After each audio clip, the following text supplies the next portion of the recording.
Ô Zé, posso fazer uma pergunta Claro. pegando esse gancho? Porque até que ponto você acha, por exemplo, que a depender dos dados que vêm, que começam a ser divulgados da economia americana, que são dados que estão mostrando uma resiliência muito forte, na verdade, se você for ver as projeções passadas do que a gente tem de dado hoje, pô, tá muito maior do que as projeções de alguns meses atrás. Se isso começar a vir acima do esperado, ou seja, economia mais resiliente, quanto que isso pode minar essa questão de corte de juros aqui? Ou já tá meio dado que vai ser dessa magnitude? Pode ser que pode existir um cenário onde o Banco Central aqui no Brasil fale, opa, calma aí, Claro. Estados Unidos tá muito resiliente, a gente vai ter que segurar também. Não. Se isso pode acontecer. Claro, quer dizer, quanto maior a taxa de juros nos Estados Unidos, maior vai ser o piso da taxa de juros no Brasil. Uhum. Tá certo? Quer dizer, uma coisa é uma taxa de juros de 5,50 nos Estados Unidos. Isso vai gerar isso vai provavelmente. Qual é o ponto, né? Quer dizer, você tem aí, qual é o juros neutro no Brasil? 4,5%, 5%. Juros que não gera nem pressão, nem pressão inflacionária, nem pressão deflacionária. Então, 4,5%, 5%. Qual é a taxa de inflação? 3%. Então, você tem aí 8,5%, tá certo? Qual é o risco da economia brasileira comparado com o risco da economia americana? Então, sei lá, 200 pontos? Não sei.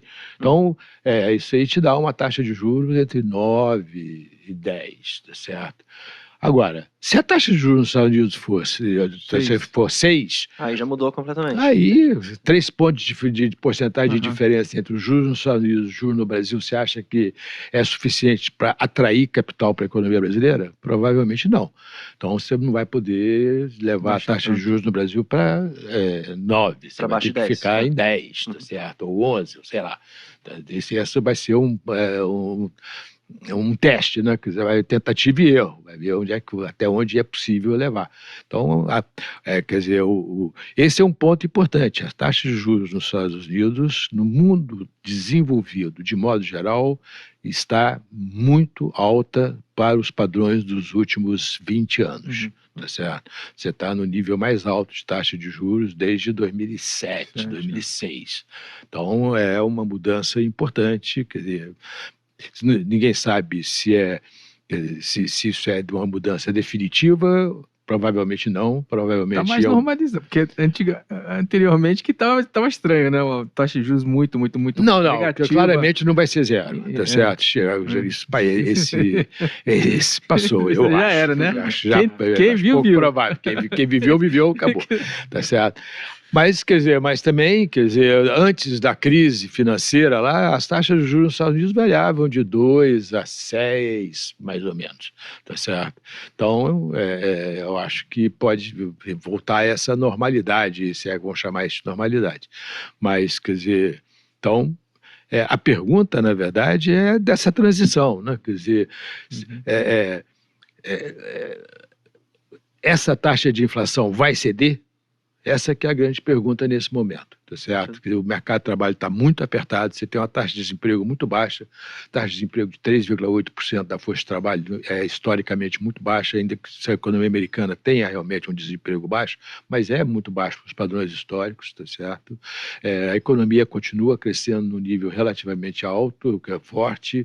Então, quer dizer, para reduzir a taxa de inflação, você vai ter que gerar um pouco mais de desemprego para diminuir o crescimento de salários. Os salários estão crescendo, o custo unitário do trabalho cresceu 2,2% no último trimestre. É muito. Como é que você vai ter uma taxa de inflação de 2% com o custo unitário do trabalho crescendo 2,2% em um trimestre? É pouco provável. Tá certo? Então, esses são os pontos importantes aí que a gente tem que olhar.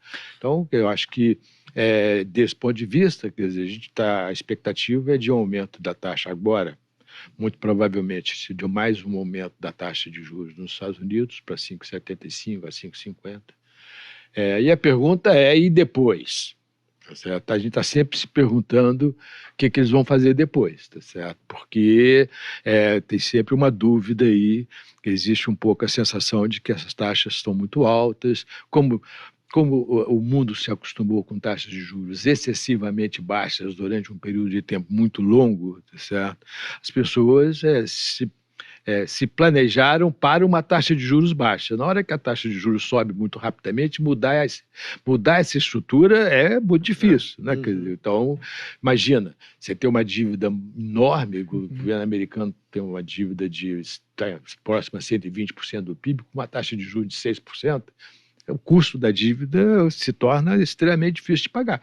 Então, com uma taxa de juros zero, o mundo se endividou muito nos últimos 20 anos. Esse aqui é um ponto importante. Agora, com a volta das taxas de juros para níveis mais normais, a dívida vai pesar. Esse é um ponto que a gente vai ter que conviver daqui para frente, tá certo? Além disso, e esse é um outro ponto importante, você tem uma política fiscal ainda muito agressiva nos Estados Unidos, muito expansionista. Você tem um déficit fiscal próximo a 6% do PIB. É uma política fiscal muito expansionista, tá certo? Então, uma das razões pelas quais você está com uma taxa de juros tão alta é porque a política fiscal também é muito expansionista. Então, essa combinação, a gente viu essa mesma combinação aqui no Brasil, né? Quer dizer, a gente está vendo a mesma combinação aqui no Brasil. Você teve uma política fiscal super expansionista a partir do ano passado, que forçou o Banco Central a levar a taxa de juros aqui no Brasil, a Selic, a 13,75%, e manter essa taxa de 13,75% durante um ano. Né?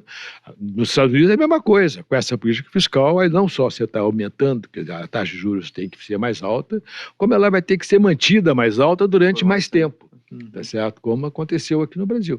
Então, é um pouco isso. Quer dizer, a volta da pandemia gerou políticas fiscais extremamente agressivas, expansionistas da parte dos governos, e isso fez com que a taxa de inflação aumentasse, gerasse uma pressão inflacionária importante, e forçou os bancos centrais a ter uma política monetária muito mais contracionista do que se esperava no começo do processo.